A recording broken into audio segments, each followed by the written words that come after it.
Okay, thank you for staying with us here on Liberty Radio 91.7 FM. It's your best radio man. Our on the nine guests still here in the building. And a while ago, I did tell you that I have some guests who will be coming through this morning.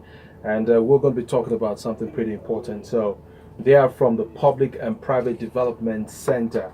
All right, their names I've not really, got a hold of their names yet, but then I'll let them introduce themselves quickly before we get right into the discussion. So, gentlemen, I have three of them here in the studio.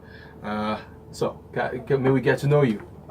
Good morning, everyone. My name is Veshima Tingi from Public and Private Development Center. Okay. And I am ID Berde from Kaduna State Public Procurement Authority. Okay. Good morning, everybody. I am Adekunle Adelowo from Public and Private Development Center. Okay, all right, interesting. Public and Private Development Center, that raises a lot of questions. One is curious. So, who are the PPDC and what do you people do? Okay, Public and Private Development Center is a non-governmental organization that seeks to engage citizens in governance processes, and we do this mainly by monitoring government contracts and also implementing open contracting in various MDAs and states. Do you bother to expatiate on that a little bit? Yeah. Okay, so like you said, we promote governance, good governance. So what we do is to help the people to engage, help the citizens to engage with the government in a way that increases, transparency and accountability. And so, most times, procurement is the major way in which our government funding is being spent. That's Okay. Government spends about, let's say, 80% of its money on procurement, and and this is really a place where there's a lot of high risk in terms of corruption and in terms of misappropriation and misallocation of funds. So the Public and Private Development Center are really about monitoring and seeing that government funds are being spent appropriately, and we do this by project monitoring and also, like I said earlier, open contracting. So open contracting is one of the major ways in which we do this. We implement our open contracting systems. So having said that, we'd like to know what open contracting is, because at this point, first of all, you mentioned procurement. Yes. In putting it in layman's terms, procurement is like buying. Yeah, it's buying. Exactly. Okay. Yeah. So what is open contracting system? Okay, so open contracting is a way in which you publish contracting information in a way that it is timely, it is reusable, and it's easy to engage with, so that our citizens can be involved in the procurement process firsthand and know what is actually happening, know how these funds are being spent, know which contractor these funds have been allocated to perform any contract, and also to monitor. So open contracting is the way in which we do this contracting. So from the two words, open and contracting. Openness means you are open, it is transparent for everybody to see what is going on. The contracting process is not something closed. So there are a lot of benefits to this open contracting, and I think it's really something that many states in Nigeria should adopt. Okay, by way of finding out, is this a form of, is there a law backing this up, or is it just an initiative of the Kaduna state government? What exactly is backing this up? Okay, so open contracting there's a difference. The law in Nigeria is the Freedom of Information Act of 2011. All right. So the Freedom of Information Act actually states that government institutions should proactively provide details of their contracting information, as it's a public information, so it should be accessible to anybody. So what the act also allows individuals with any background or without any qualifications, you can also request directly to these ministries for this information and give it to us. So the link between the FOI and the open contracting is that most times, most of these MDAs, they don't proactively, that they don't on their own just go and put out their information, their contracting information. You have to now start writing FOI requests. So I would say open contracting is really like a proactive initiative to the FOI Act. So it means that now, instead of you going to ask for the contracting information, in which most times they will just send you hard copy files, you should go and bulky hard copy files, you should go and sort it through. But now with open contracting, it's now in a web portal, so anybody with internet access can easily, get access to this information. All right then, and quickly, can you take us through the processes or the process of implementation and what steps have to be taken? Okay, so we've been working with the Kaduna State government for a while. We've actually taken some steps into implementing this open contracting for the state. So we, as an NGO, we've had experience with building or with these open contracting systems. We've built our own open contracting system on our own. It's called Budeshi. If you go on www.budeshi.ng, you can get details of contracts of. Can you spell the Budeshi so that those listening now could just go straight? So www.budeshi, budeshi.ng. So that's in Hausa, I presume. Yes. Okay, the way you pronounce Budeshi. Budeshi. Okay, so we've when we talk about this Budeshi, people always say, so what is Budeshi? And then somebody once corrected us that it's Budeshi. Okay. So it basically means opening it. So this is about opening up the contracting process in Nigeria. So we built that system, and then because of that experience that we've had in building this system and also working with other MDAs, federal MDAs, to implement open contracting, it's brought about we coming together with Kaduna State to implement it. So we signed an MOU sometime last year that would allow us to give technical assistance to Kaduna State as they try to implement this open contracting. So so the steps we've taken so far, we signed an MOU, and then immediately we started working with the state to build this system. So like my colleague rightly said, one of the ways that information can be put out that we know that will have access to everybody, or everybody can have access to, is through the internet. So that made us to go back and sit down, build a platform where people can, from anywhere around the world, go on this website and get contracting information from Kaduna State.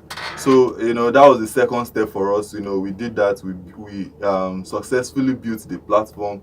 Then the next thing, we started loading the platform with data. So we've been able to gather some data, some contracting data from Kaduna State for some years, from some MDAs, and we've put that on the system.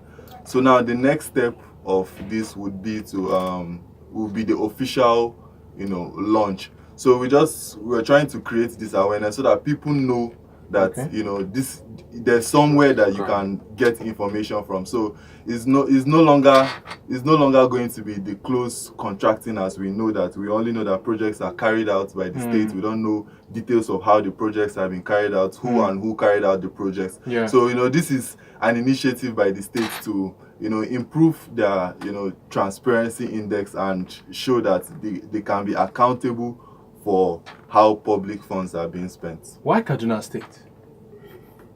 Why Kaduna State? Okay, so first of all, Kaduna State is one of the states that have shown, the first actually. The first.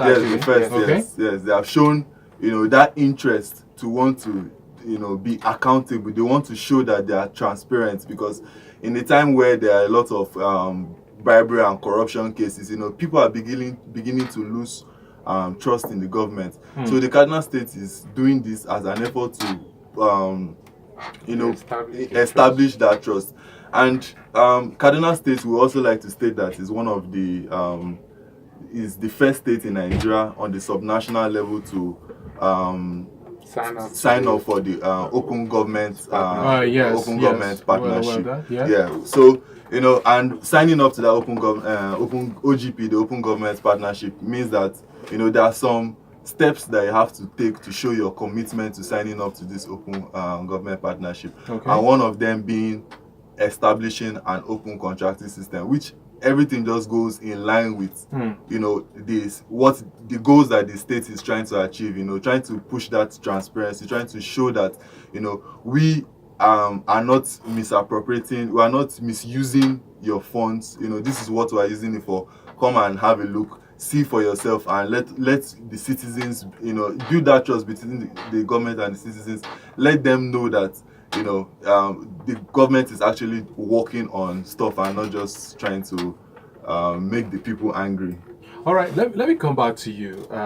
Sorry, the name you have to remind me. Kunle. Yeah, Kunle. Let me come back to you, Kunle. So, can you tell us about the Kaduna State commitment to the open government partnership? Because this is government. Sometimes we have a problem of, continuity. So can you tell us about Kaduna State commitment to it, even going beyond this administration and all of that? So the open government partnership, like we said earlier, it's an initiative that seeks to promote government accountability to the citizens. So Kaduna State signed up for that. Our correspondent from the KTPA can tell us more about that. Okay, and that should be you, sir. So can you have the mic closer to him? So and so you'll have to bring your seat a bit closer. All right. So let's hear from you. The state government's commitments to the open government partnership. Yeah. Yes, they have already mentioned the steps the state has taken. Yeah. The MOU on open government, the MOU on open contracting. Yeah. Those are documents, and government is continuing. Yeah.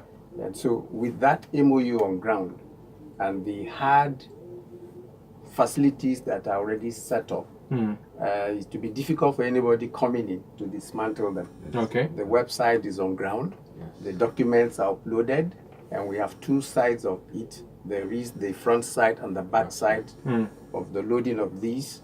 And so everything now becomes transparent. Of course, the government of Kaduna State, by the mere fact that this administration has been able to sign into law the public procurement law that establishes Kaduna State Public Procurement Authority. It's a matter that goes to legislation. Okay. And there is a law duly signed, and I do not see any future administration coming to repeal it. They can only make amendments. More so that if the citizenry understand the profit and the benefits of the public procurement law and how it functions, already the government is open because the law provides that the default method of procurement to be used in Kaduna State for every procurement is the open competitive bidding. So it goes through the public domain. If government is desiring to execute any contract, everybody gets to know about it. It's on the website, it's published in dailies, it's on the notice boards of ministries and parastatals. So the government commitment is already on ground by the fact that there's a law. Okay. By the fact that there are MOUs already on ground, duly signed by the correct representative of government. Therefore, government ought to honor commitments that have been made either by the past or the present and the future. But it's also pertinent that you lend your voice to the question I asked earlier on why Kaduna State. Yeah, Kaduna State is one of the frontline states in Nigeria in public procurement laws. Apart from the federal, the next state that came on stream, I would say, is Kaduna State, Jigawa State, and a few other Lagos State.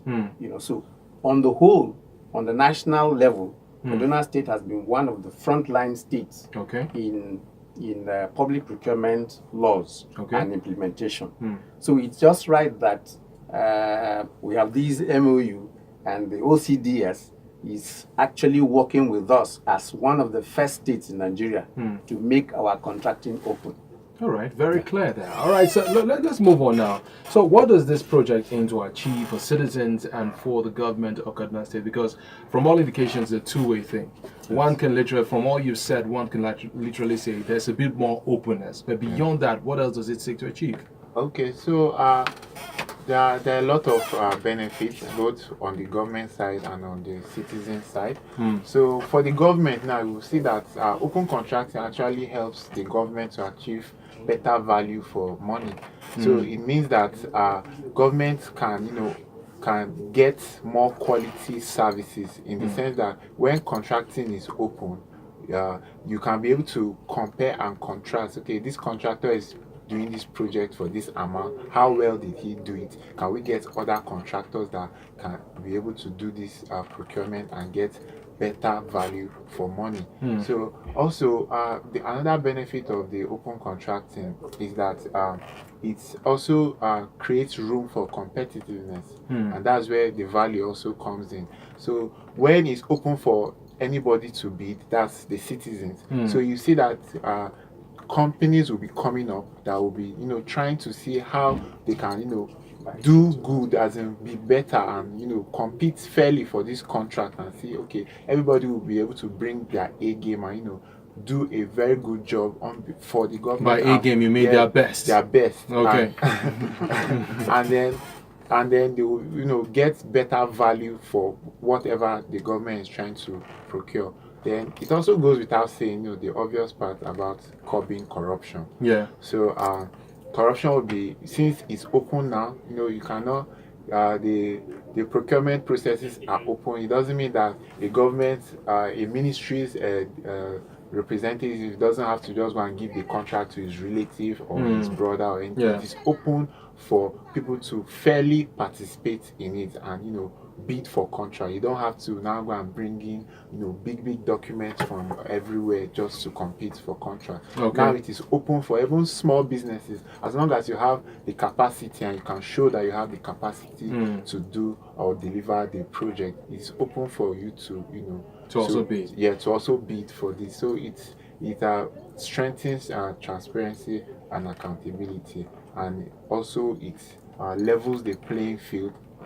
We said something like that for businesses. So it doesn't mean that just because I have connections, I'll not get all the contracts. It's open for everybody to participate, and Okay, our time is fast spent, so I'm going to tie two questions in one. So when should we be looking forward to the launch of the project or have access to it? And then, of course, I'm also concerned about those who are not so elitist or literate, who may, understand the English and all of that we've spoken here right now, because at the end of the day, it still has to, the man at the grassroots has to understand what we're talking about. So what provisions are you making for such people to also understand this message and also key into it? Okay, so there are a few final steps that will need to be taken before the launch.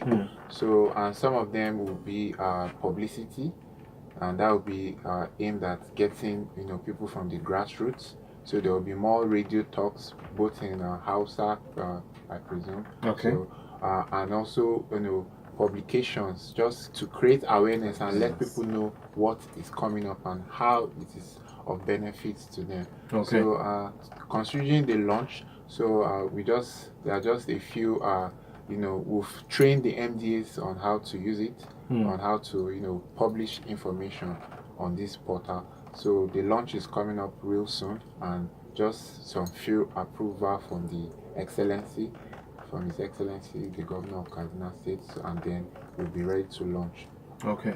All right, so let's tie this up. Final words, contacts, very important. These are very important things. Okay, so my final words would be that this is a very huge step both for citizens and for the government. It's a huge step for citizens because now citizens are getting access to information, right? So you can now use that information to engage with the government. You can use this information to tell the government your problems or see how they are handling situations that you would want them to handle better. Okay. All right then. And for the contacts, please. Okay, so for the Public and Private Development Center, you can reach us. You can reach out to us through Facebook on Procurement Monitor. So just search for Procurement Monitor on Facebook. On Twitter, our handle is ppmonitorng. On Instagram, our handle is procurement_monitor_Budeshi. Our phone number, you can reach us on 070-666-188-96. Let me just repeat that again for those that wanted to get that. Our phone number is 070-666-188-96. And then you can also reach us on our toll-free number 0800 Budeshi. So that toll-free number, you can call us and all the charges will be on us. You can also check out our website, procurementmonitor.org, see other projects that we are working on, and then see how you can also key in, contribute, because all of this that we're doing is for we, the citizens, and also for the government. So we need the citizens to be engaged as much as possible with government, and we need as much backup, as much people involved as possible, because this is all for our welfare, it's all for our benefits. And then of course, finally, you can check out our open contracting portal is www.budeshi.ng. All right, there you have it. So, gentlemen, thank you so much for coming on the show today. Thank you very much. I guess Kaduna, people of Kaduna have been enlightened about something very important, Public and Private Development Center. Thank you so much, Thank you, gentlemen.